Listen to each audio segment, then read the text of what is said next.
Healthy Living with Nonye Soludo is a crusade in Anambra. Ihe anyị na-eme ụmụ gị ha dị happy na ibubata noodles that you're killing them on that digest. Kwụsịgodu nri ọbụla ịmara anyị ya. Ihe a niile agba na mkpọ. Kwụsị ya. Teta n'ụtụtụ mee exercise gị sweat. That sweat is very important. Ime elizie nri dịka chisike. Enwe things anyị na-edeli na ahama on. Na marriage bụ mmadụ na-abụ. Ihe dị iche dị n'ọyịyị na marriage. Ihe dị iche erika. Ịkọwala ụmụazị a nafa bụ mmadụ na-abọsi from two different backgrounds. Enwe ike ka nne na nna gị si wee zụ gị. Ife gị nwa feel dị right from side nwunye gị ọ dị wrong. Ọkwifu women onwe ụdị energy Chineke nyere ụmụ nwaanyị. Even mụ myself na-eme ihe nọkọta isi onwe m ebe ka energy niile asị. In the first place nwaanyị ọbụla tete mee obere workout in the morning and start her day. O nwere ife ịma mmenwu. Ụmụ nwaanyị is our duty mostly can we now will take about 70% ịlụ marriage ka ọ wọkọ. Na that your home bụ your heaven.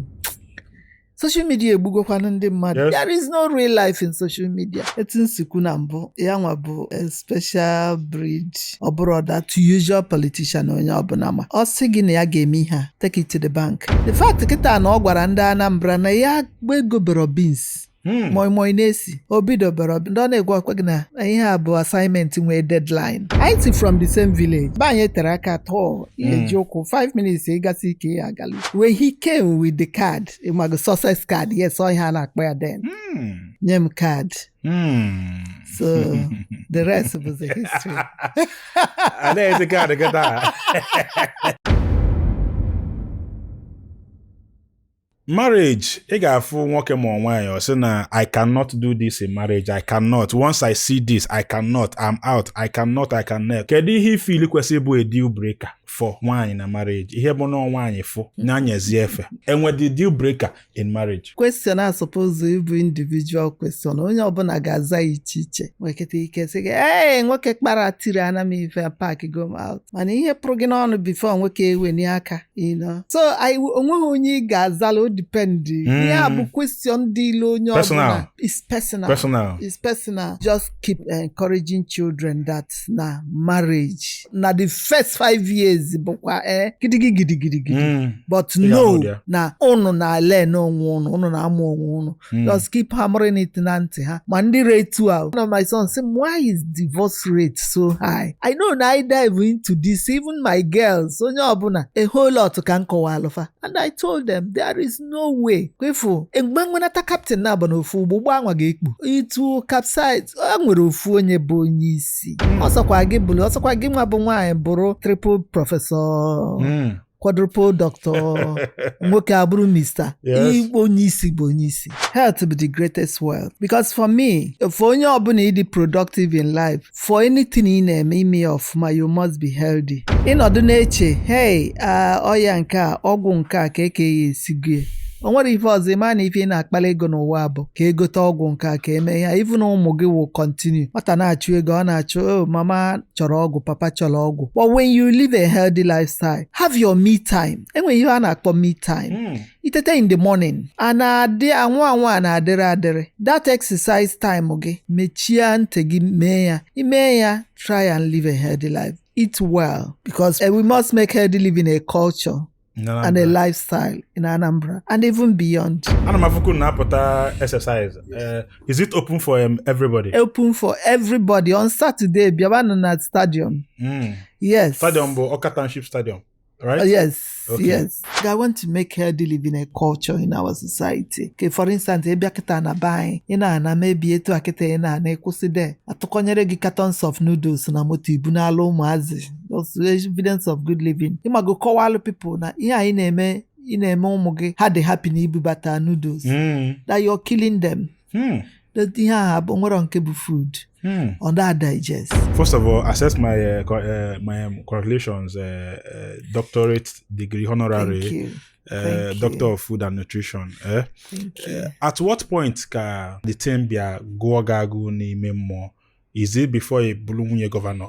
At what point ka ihe for or here rọta na nrọ chukwu na akpọ gị ka o si wee kpọ Samuel Nonye bido healthy living or ihe or call At what point did you make that decision? Say, let me champion this cause. Healthy living with Nonye Soludo started actually about 18 years ago. Okay, is not thick, madam. Yes. I was a bit on the big side. And Obro the big, the unhealthy, to be honest with you. But my own, I was big and unhealthy. I was always sick. Knee problem, heartburn, and so on. And until I decided to change my lifestyle. And what I did was just everyday walk out and started eating healthy food, natural food. Need the kachisi care. Cut on cut completely, and everything disappeared. And after some time, I turned it into a business. My business now, UK Healthy Living Foods Limited. And we have over 100 and something products in the market. Then being the first lady, Obolo a crusade in Anambra. You now amplified it. Yes. Here we have Healthy Living with Nonye Soludo in Anambra here. And we are really doing quite a lot with it. We started this 3 years ago. And we have 6 pillars. Now under Healthy Living with Nonye Soludo, I nutrition, exercise, life support, I hygiene, I mental health, and reproductive health. Then I develop now the same Healthy Living with Nonye Soludo now gardens, setting up gardens. So we make out Megojuku. I'm a massive one that doing now. Local governments, schools, hospitals. And these gardens, I name here now. I said to say up. Along to go in some places, what we call farmers markets. Because that's one thing our people are in Wero. But I be here now. And it's something fresh from the farm. Fresh from the farm. So now every local government, every school, every hospital where this garden, and where a day in the week, maybe for 3 hours or 2 hours, let's see everybody now there, people now around. Very cheap, 50% of your organ on here. Because him and a court to go middleman. Court to moto gebu si obodo obuna obo family si umunze batama here. That I don't know, just actually an family whipped. So we go now 400, yele 150 even there. Because it costs a whole lot of things. Yes. And I want to these seedlings free of charge. For the past 1 year, I share go thousands of people seeds going up and way backyard garden. Every family way backyard. In where go do space. Give bats. Yeah, because I'm on why any modern welu obele space be a gauge go vegetable na afia. Right?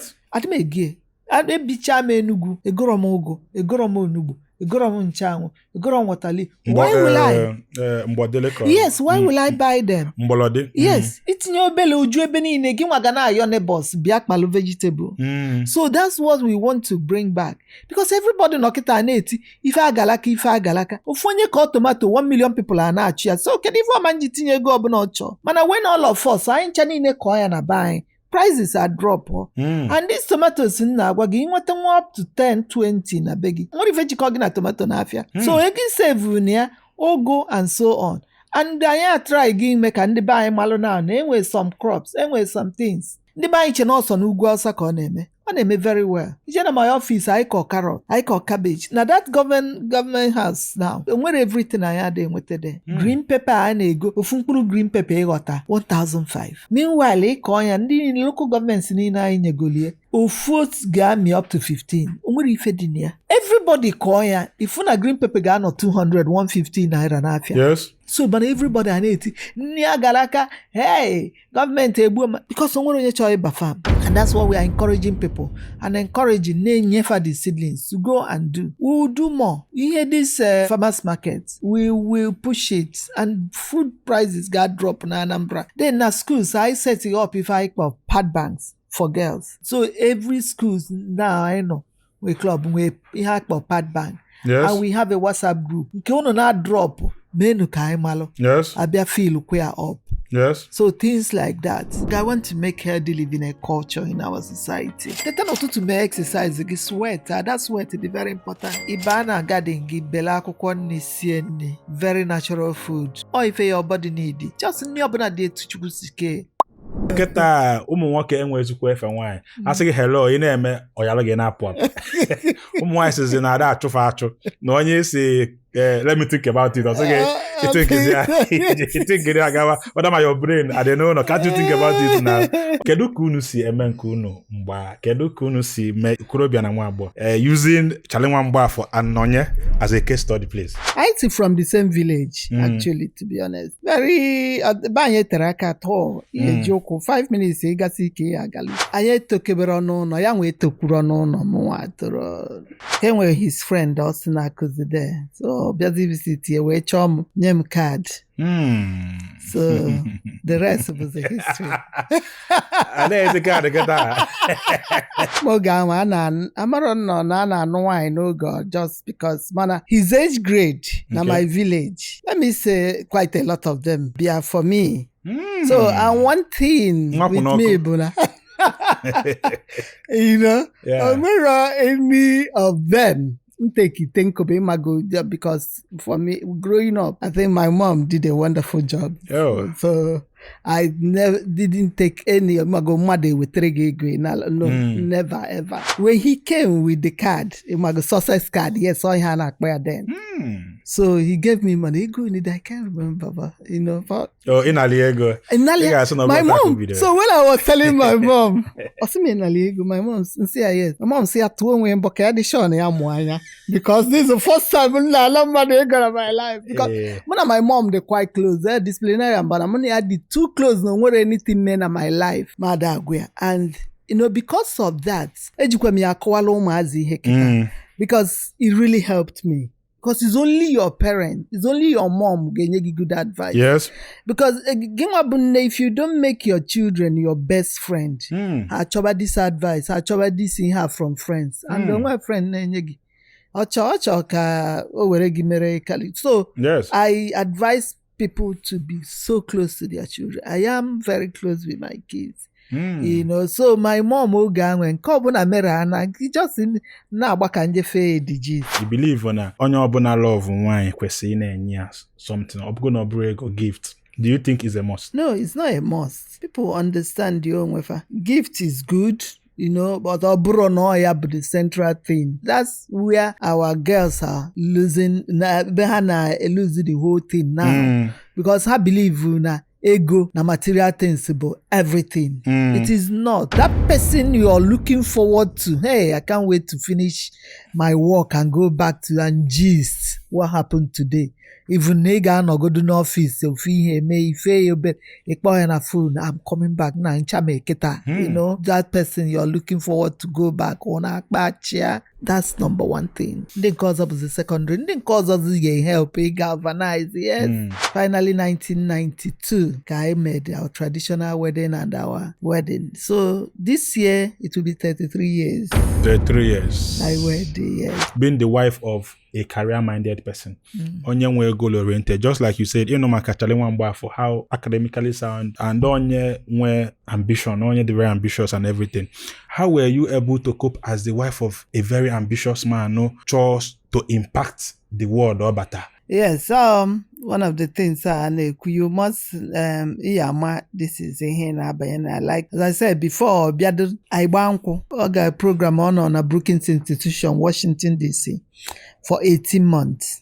Then came back, I made the traditional wedding. Then he started consulting for up to 5 international in the world. So I know after our wedding, I traveled with him. I was in my 2nd year then in the university. I traveled with him to Addis Ababa. He was with United Nations Economic Commission for Africa. He was in Addis Ababa, stayed for about a week or 2, came back to school. So we were just traveling like crazy people. My first child, my son, got up to over 10 primary schools. Because today we're in this country, tomorrow we'll move to another country. Then on a finishing car, we are from, even in America there, we were in Pennsylvania. He was finishing something on him at Swarthmore College, the World Bank. We moved to Washington from there. So he was crazy. My second child, Adanwa, up to 8th primary school. At a point, I just said to him, you know what? Can I do somewhere? That's how we came back to Enugu before, so long before Obasanjo Ibo, economic advisor. So since I married him, It's been short. I think this is money I know together. No, it's been like up and down. So he has always been a very busy human being. At the point in Enugu, I'm just waiting for a day. He can now ask nwere any deadline because Enugu alụ for so many international, for many consulting for the world. Not within that. Every day I name a deadline. Wake up say 3 a.m. or can on a library say no, you must also this paper must leave tomorrow. Say I didn't know about engage no total. It seems no deadline, just So it's always been like that. That's why I say you understand who you must understand each other and then work with that. So and I knew because of a busy person. I do a whole lot.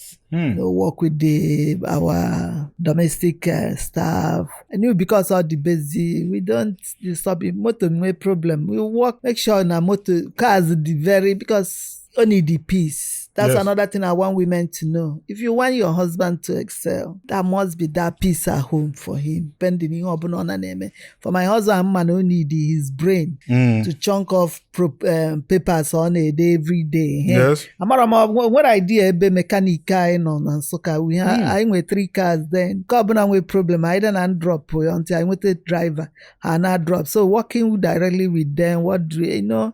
Just give him that peace and give him. Mommy, where do you think Aine and went wrong in marriage, especially as young couples? Please talk to us as an authority in this field. Here in a marriage, I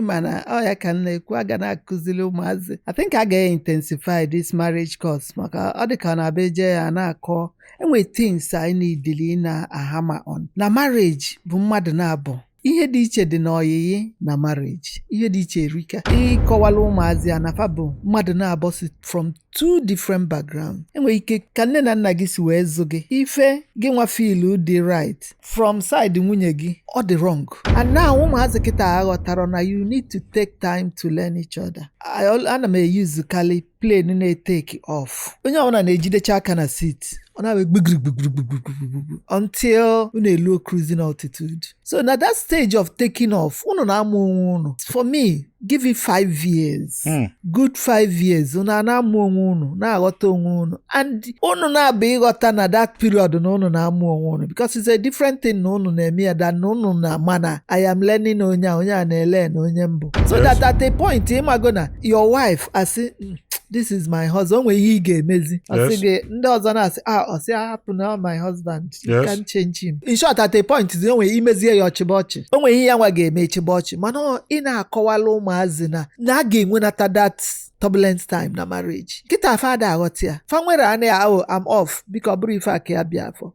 No, I can't take this. Now my parents' house. No, don't know your parents. Why did you come out before? But kahawatana or that this smooth from day one. Yes. And na marriage ana aloya kamas. Especially why it's our duty mostly. Can we now will take about 70% ilo marriage. Because of upbringing, parents has to go. Now you can do anything. Then from from day one to handle your home. So you must take responsibility. You make it sure. Now that your home, but your heaven. Hustling and so on. Imagine at the end of the day, you're going back to your heaven. So if you don't make it peaceful, social media there is no real life in social media. Face your husband, this is your home. Even if they use that amount, so if you booked that amount, we may wedding. So what will you use EGBD life tomorrow? Yes. So he's just trying to educate them. It's because a lot of parents fail go mazi. Yes. Then what was the time to talk to them?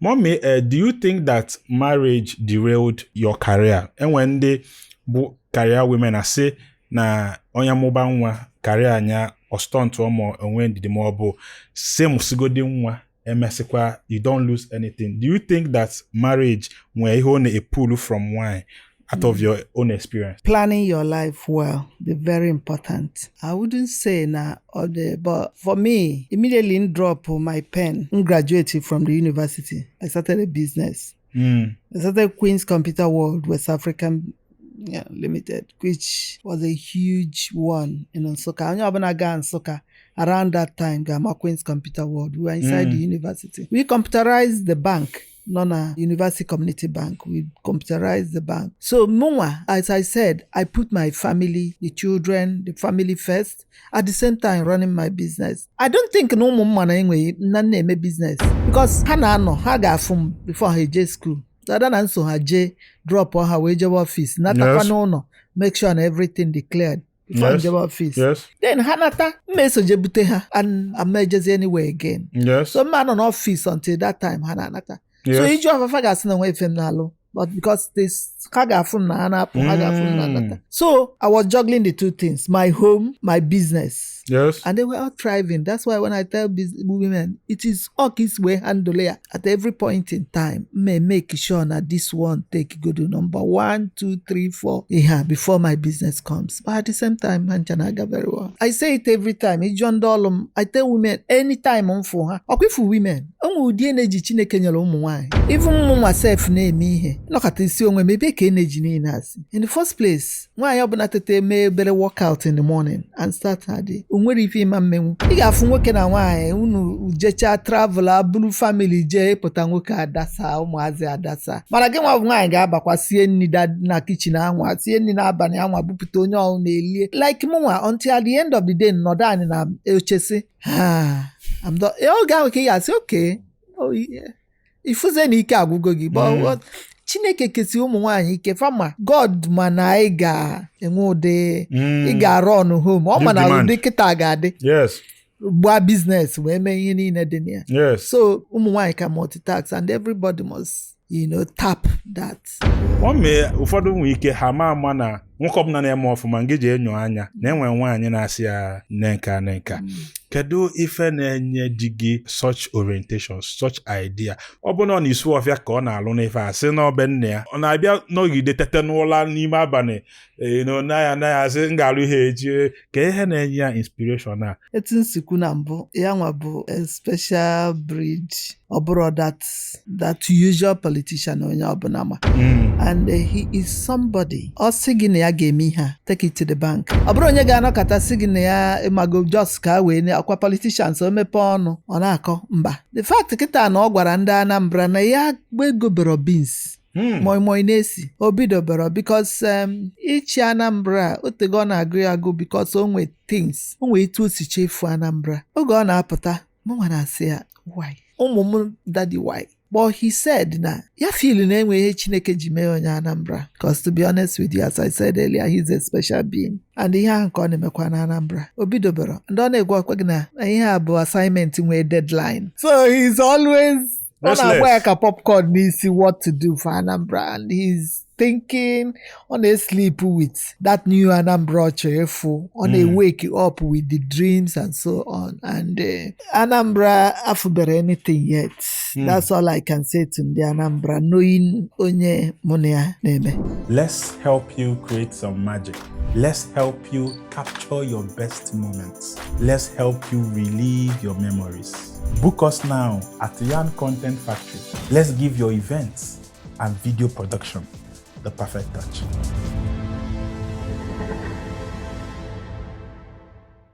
Or nwaanyị na-ejide marriage for real? Nwoke na nwaanyị na-eji marriage mana mụnwa na-efeel nwaanyị nwelu up to 70% ikpokọnọta home ya ka ụwa si dịbụ ọlụ nwaanyị bụ da home na ụmụazị nwoke pụọ ọkpata oge anwa ka a na-akpa anyị oriakụ ihe need bụ ịbata ifu a peaceful home, a clean home, your food on the table, your children are healthy, ụmụ gị eligo nri arụ dịfa mma which anyị nwa suppose you provide. Yes. Ihe gị nwa bụ nwoke nọbụ kpata dị akụ then is like 80-20% by iwebata but now ife esika ufu onye ada ezuzi nwoke na-eme nwaanyị na-eme but at the end of the day ana m agwa na ihe ụmụ nwaanyị ife ọsọlụ ya bụrụ anyị ga-amanata our home dịkwa anyị n'aka because ịbatara ya na home dị peaceful you feel the love, you feel the vibe, you feel it immediately. That's why ụmụ nwoke unu bụ ụmụ nwoke nwana n'ihi na nwa gị mana ọ dị good my son as my daughter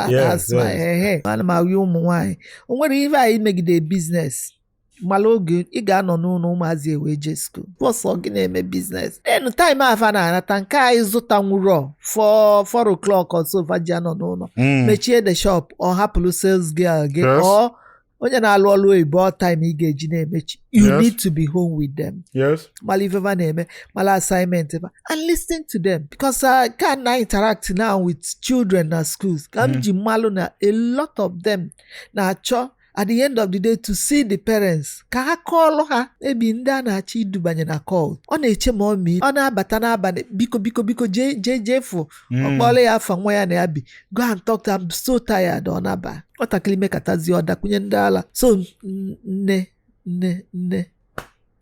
as otu isi kwu na ụmụ nwaanyị na-agbazukwu mbọ maka na ife siri ike onye akpata kedu ife mere na ada elikwa n'ego ụmụ nwaanyị eli na abata na marriage husband's money bụ nke anyị mana ego nyanwa bụ nke ihe kedu ife mere ụmụ nwaanyị na-ala ike ilikwanụ nke dị kedu ife ụmụ nwaanyị ji ego fe emezi ka m gwa gị nke bụ eziokwu as I said earlier etu a bụ etu ọ suppose isede na nwoke na-ewebata nwaanyị chee ụlọ a lot of women are doing great in the home with ego fa ụmụ nwaanyị na-akwụ ụgwọ akwụkwọ ụmụ nwaanyị na-akwụ ụgwọ ụlọ mana obele anwa fafụrụ ada emie na-asị na ego dịfa bụ nke fa nke a bụ nke m yes mana a lot of women are really doing great ndị ada emie the very few mana mụnwa na-asịkwa na some of them ada emie bụ because they feel good this is ọrụ di suppose ị na-alụ some of them bụrụkwa na the man ji welu na-akpali nwa afọ ogeri outside okechie nke because o wepụta ya a lot of them nwaanyị bido wepụta ya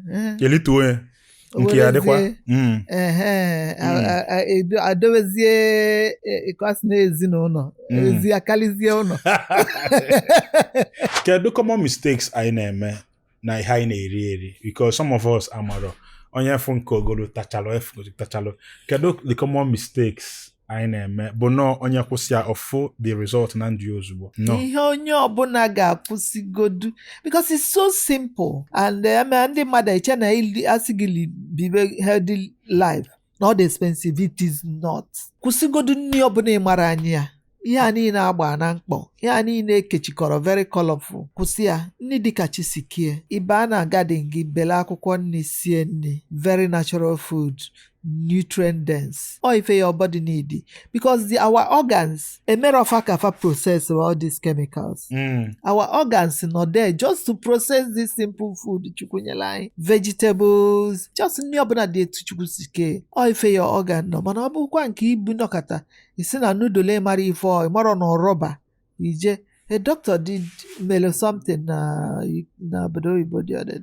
tụnye camera rie natural food within ihe everything digested wee rie ụmụ noodles a o wụwarigide n'afọ ya because it takes time to and etu ọ na-awụwarị your organ na struggle so ihe a niile na-eme things are na pack up you see somebody or kachie n'ike ịmago a lot of things because the organs are overwork onwe ha mana ilie nri dị simple ọ ga-edozi gị arụ teta n'ụtụtụ mee exercise gị sweat that sweat is very important right yes very very important imelizie nri dịka chisikie healthy living as I said to women or maybe ijidezie gị gaba overboard but n'ịba na garden ịbata ọlụ nwere ife ịgbaba na garden gị beta akwụkwọ nri inwe crayfish na your house use simple things anyị nwega thickness ndị be anyị chezochago thickness yes food thickness like akparata nwere akparata amara how many people my hall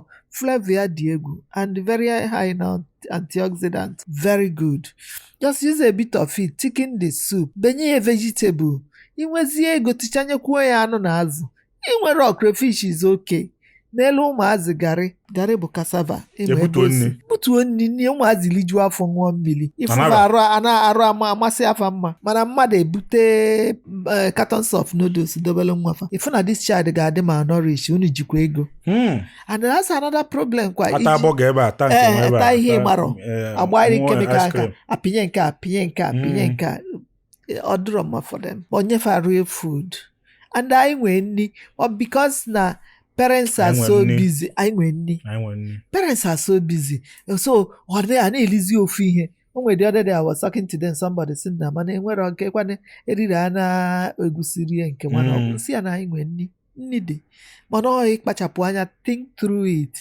wee dee na wọl gị ihe ị ga-esiri ụmụazị siere ha ọkpa tata sie beans sie fiofio sie akidi yes nni dị highly nutritious and ihe niile a ngụrụ bụ ihe ya akọnwụ n'azụ garden gị ghọọlụ ya effortlessly pụtasiela ụmụazị.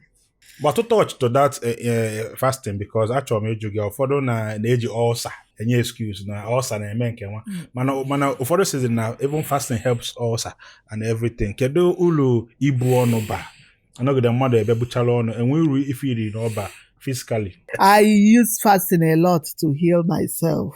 You know, ulcer, fasting had cause ulcer at all. All na fasting na cause ulcer.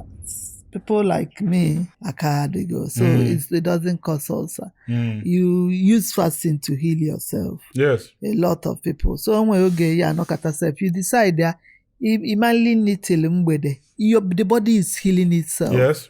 The body is healing itself. Yes, it's a bit in here, but anyway, something I call autophagy. For onye chọọ Google ihe autophagy. Okay. Autophagy. The body once in all 16 hours, not putting anything into your system, the body starts healing. You know.